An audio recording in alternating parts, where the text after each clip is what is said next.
Blue Moses, Randy Weston from the recording Zep Tepe, and Neil Clark on percussion, Alex Blake on bass. And we have Alex Blake on the line. Welcome to WPFW, Mr. Blake. Well, thank you very much. I'm glad to be on. How are you? Yeah, I'm doing fine. It's a real honor and pleasure to have you on the airwaves here in Washington, D.C. Well, thank you very much. Yes, I've been seeing you a lot. Every time you're in town with Randy Weston, I am there. So. Oh, okay. All right. Wonderful. Yes. Great. Wow, great artist. What a thrill it is to know Mr. Weston and to have you on the airwaves.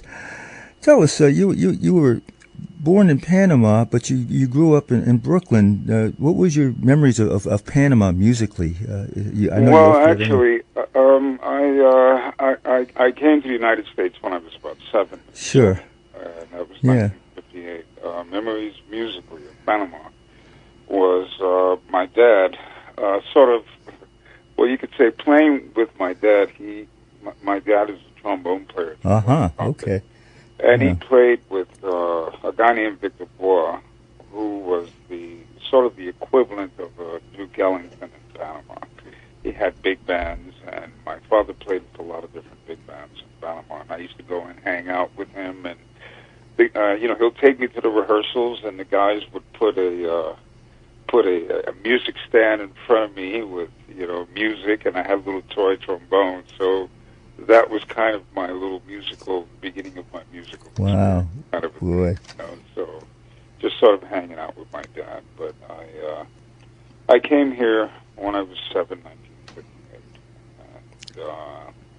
and I think about maybe 3 years later or something like that, I started playing trumpet, and from the trumpet I sort of graduated to the bass, and that was all due to my dad. He had this whole thing about me playing the bass. I really didn't want to play the bass. Okay. It wasn't. I was more into the guitar and so on. But his whole thing was, you're going to play the bass. So at that time, you're not going to argue with your dad. Right. Pissed off. That age. You get all pissed off, but sure. That's not going to do you any good. Absolutely. So his whole thing was, you're going to play the bass because it's an instrument that's needed by everybody. That you'll always be working, blah blah blah. Sure. Wow. It's going to take you all over the world. And I was kind of looking at him like, what is he talking about? But in hindsight, he was right. So actually, in the beginning, it wasn't an instrument, as I said, I wanted to play. And I wanted to fall in love with the instrument. After a while of playing with it, and he didn't have to be after me to practice. Sure. So it was that kind of a thing. Mm-hmm. And what about teachers along the way? Who were some of the folks that were important? Well, my influences were, as far as bass players, were Reggie Workman and Richard Davis. Yes. Reggie, I would say, was in Brooklyn. There was a place called the New Muse, and that was a place you had a lot of great musicians that are around now. We were all young at that particular time, and it was a place that you kind of went to, and they had Bill Barron, Kenny Barron's brother, there teaching, Reggie Workman, Jimmy Owens. Trying to remember a couple of other people. So I kind of studied a little bit with Reggie and some with Richard Davis. Right, okay. I was more or less self-taught, and I learned by my father. So basically everything else I just sort of picked up, But my influences, I would have to say, was Richard Davis, Reggie Workman, Jimmy Garrison. There were a lot of other great players that I liked. And there were some, great Latin players that I liked. Powell. Sure. Rodriguez, oh, wow. Yes. Because I basically came up in the Latin field first. I started playing Latin when I was very young with a lot of the local Latin bands at about 12, and sort of graduated and started playing with a lot of the heavyweights, Taco, Patato, Puente, Jolly Bon Mary. I just sort of covered a lot of the heavyweights in a Latin feel. And sort of left that when I was, not quite left it, but when I was 16, I was working with, I'm not sure if you're familiar with a guy named Caco. Caco was one of the great timbale players. Mm-hmm. You had Tito Puente, you had Caco. Okay. And Caco had a group, or had several groups. He would have a big band orchestra. He would have the octet, sextet, quintet. He broke it up. And there was a place that we were playing over in the Bronx somewhere, and this was a sextet. The sextet contained Caco and Patato Valdez. Wow. Okay. Wow. Yes. A guy named Eddie Martinez. Mm-hmm. I'm not sure if you're familiar with Eddie. Eddie was one of the arrangers and writers for a slew of many greats. Mogo Santa Maria. I mean, he was one of the great Latin pianists that played jazz and Latin. And then you had Ray Maldonado, who was another great trumpet player that played with Diz, Stevie Wonder, and a bunch of other people at that time. And you had a guy, and Pat Patrick. Oh, yes. Okay. Yes. So now I'm seeing the connection. Okay. Yeah. So you had Pat Patrick. You know? So let me see. It's Caco, Patato, myself, Pat Patrick, Eddie Martinez, and Ray Maldonado. So I'm playing at this particular place up in the Bronx. And my family had sort of moved out of Brooklyn. We were moved out to Long Island at the time. But I was playing, at this particular place, and we were there for, I don't know, a month or 2 months or something, playing every week.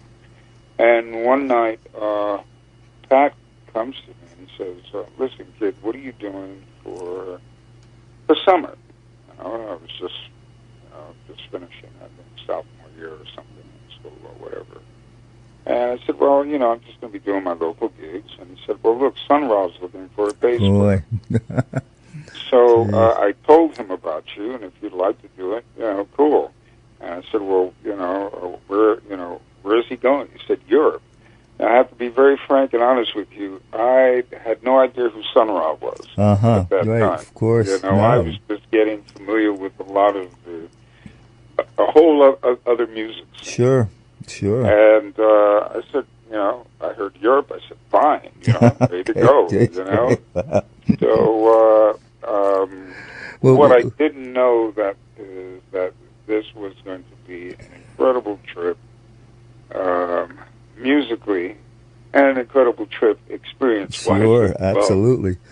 Absolutely. What did your dad say when you told him you were going to go with Sun Ra? Was he? Well, my dad, I have to finish this story. Okay, sure. Because the following week, Ray Maldonado comes to me and he says, "Listen, what are you doing for the summer?" Oh, okay, right.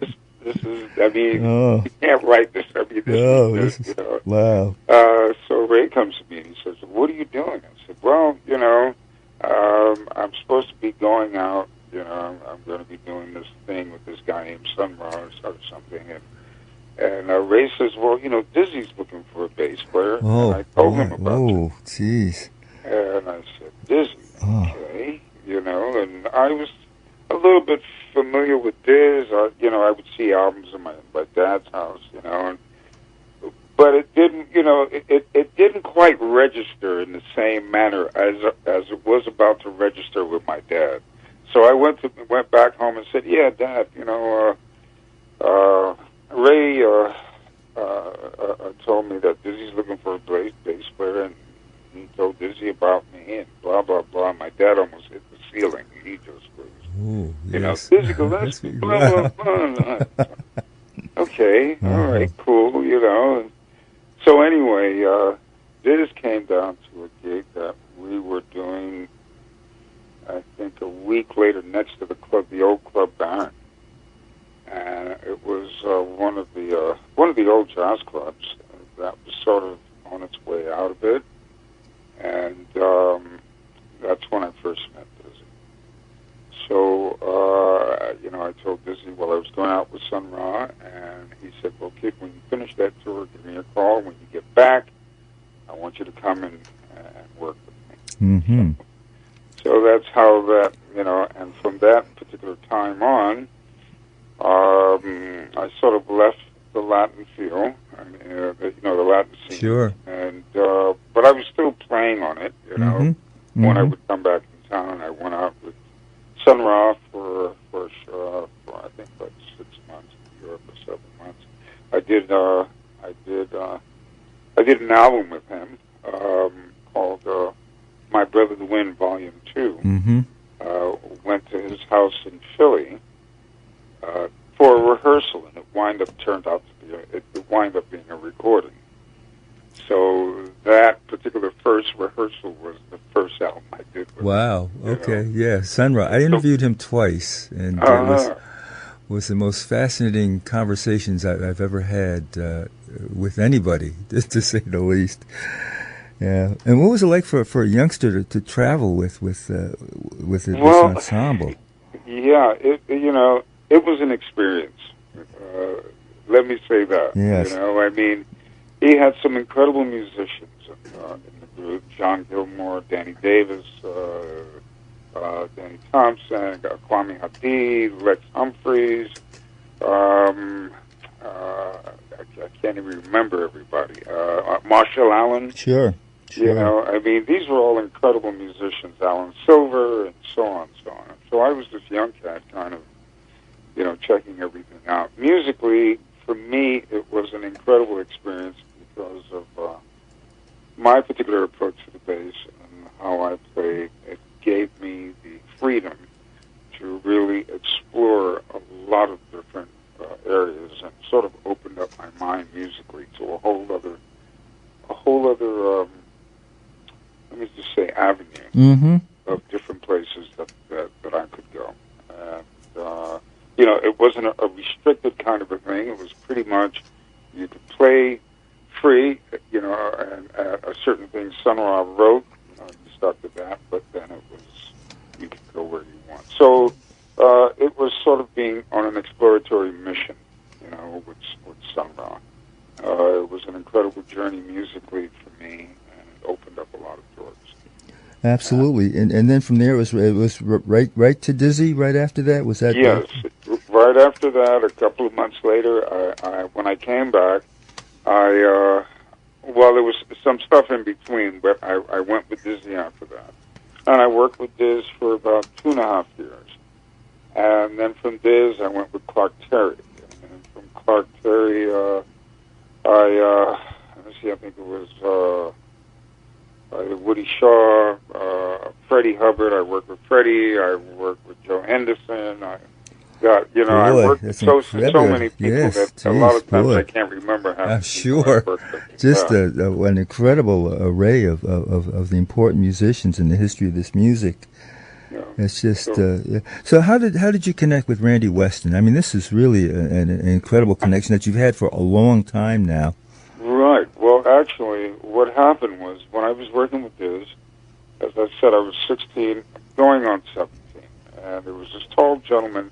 Well, I knew his son, Azzedine Weston. You knew Azzedine, okay. Yes, okay. Azzedine was an incredible percussionist, and there was a couple of us that used to sort of hang out. It was Azzedine Weston, Thelonious Monk's son, Toot Monk Jr., Buddy Williams, Earl McIntyre, there was a group of us that used to hang out over at Booker's.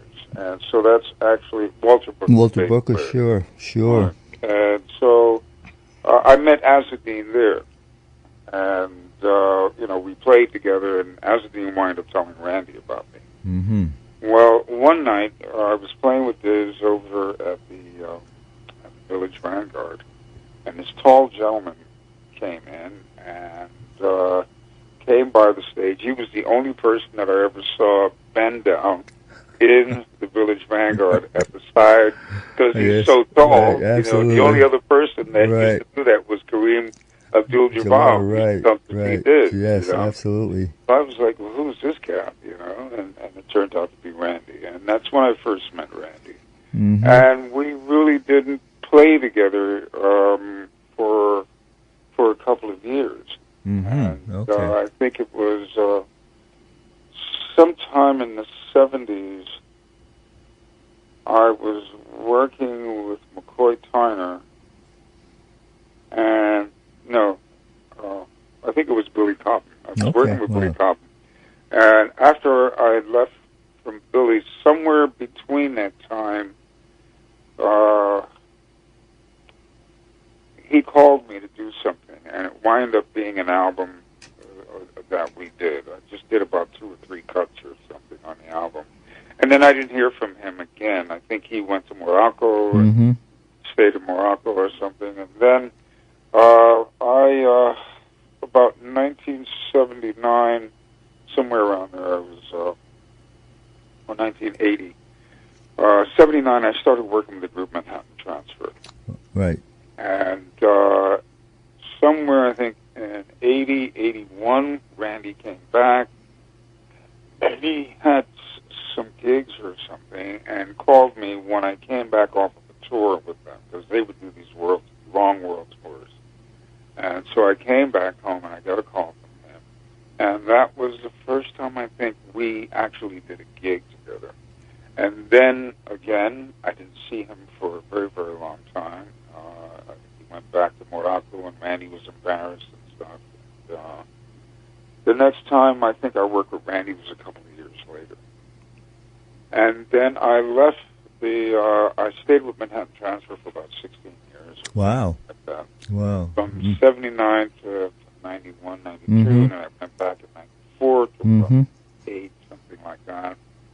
And between 90 and 93, whatever, I worked with a lot of people. But then Randy called me after I left the group, and I started working with him again.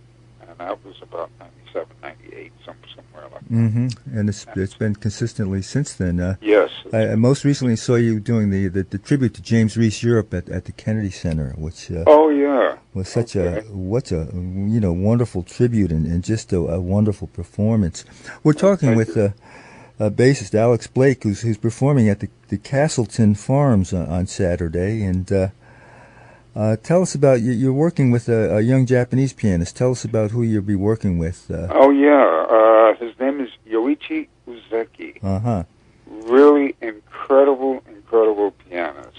Lots of energy, great player, good person. I met Yoichi actually, I think about maybe 3 years ago or something like that. I just came off of a tour with somebody, and I got a call to do something with Pharoah Saunders. Right. Okay. And Pharoah, Pharoah called me to do some concert with him in Brooklyn for there was a tribute to, I think the guy's name was GQ, who used to run the East, the club East. Oh, right, Brooklyn sure. And so they had a tribute to him, and Pharoah came to, it was Pharoah and a couple of other people that came. So I was working with Pharoah, and he was playing with another group, and I heard this guy, and I said, wow, who's this guy? And then I didn't see him again, and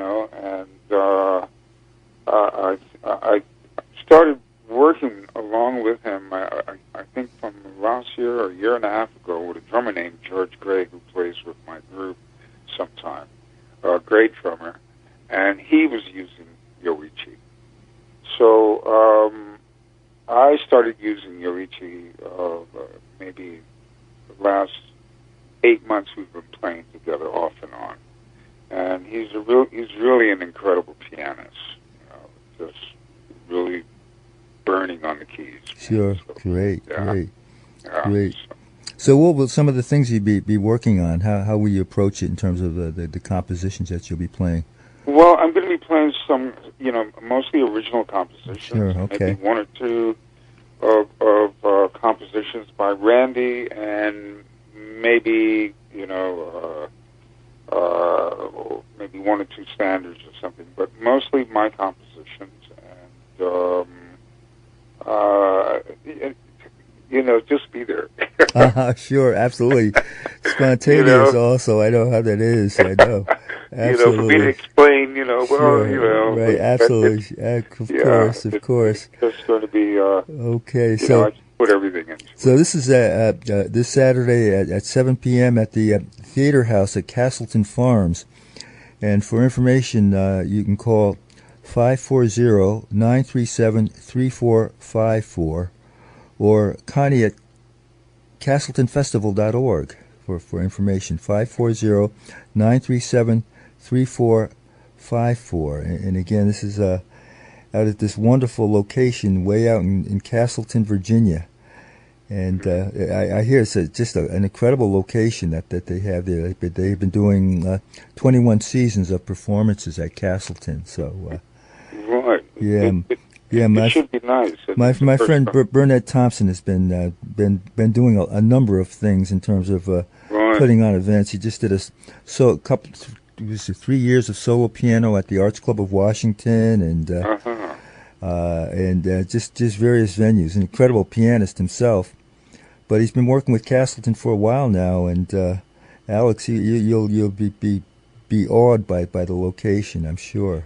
Well, that's what he was telling me about. He said that it's a really beautiful, area, and so I'm really looking forward to going up there and doing the concert and seeing the area. I don't think I've been in that particular area before, so I'm kind of looking forward to doing this and checking out the place, And I want to thank Burnett for asking me to do this.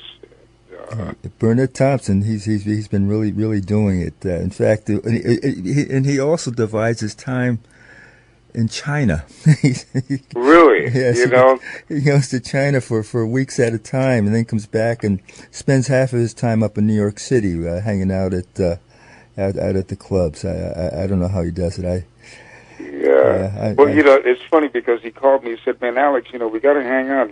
Come down to a club." But he didn't tell me anything about China. Right. Well, that's another possibility. Yeah. So Bernard, if you're listening, we have to talk about that. Absolutely. And you got to tell me about that. So, okay. Well, he will. Gosh. Wonderful. Well, Mr. Blake, it's been a delight talking with you and really touching upon the aspects of your incredible career, and just reflecting on starting so young with these major musicians. Wow, and to be, yes, it's been a great run, and it's really great that you're doing this thing at Castleton. Thanks again for calling in. I'm going back to. Well, not a real early one, but the African Rhythm Sextet at the Coca-Cola that featured my late friend Benny Powell with the ensemble. Oh, Benny, yeah, you mean at the at Club Coca-Cola, Dizzy's Club Coca-Cola, yeah, right, yeah. Benny was an incredible person. Well, I got to know him in the 70s when he came through DC, play at a club, and we just stayed in touch, and I'd see him whenever he was playing either with his own group or with Randy, and I really miss him, But oh man, you miss him. I'm sure he'd be. Benny was too much. He was an incredible person. A joy to work with, and a really good human being, man. Very much miss him as well. But thank you very, very much, Rusty. You're very welcome. Alex Blake again. He's at Castleton on Saturday, and we'll give out the number again after we. Listen to African Sunrise with Benny Powell, T.K. Blue, Neil Clark, and Louis Nash with Randy Weston and his African Rhythm Sextet. Thanks again, Mr. Blake. All right. Thank you so much, Rusty. Have a great night. Night. Bye-bye. Bye.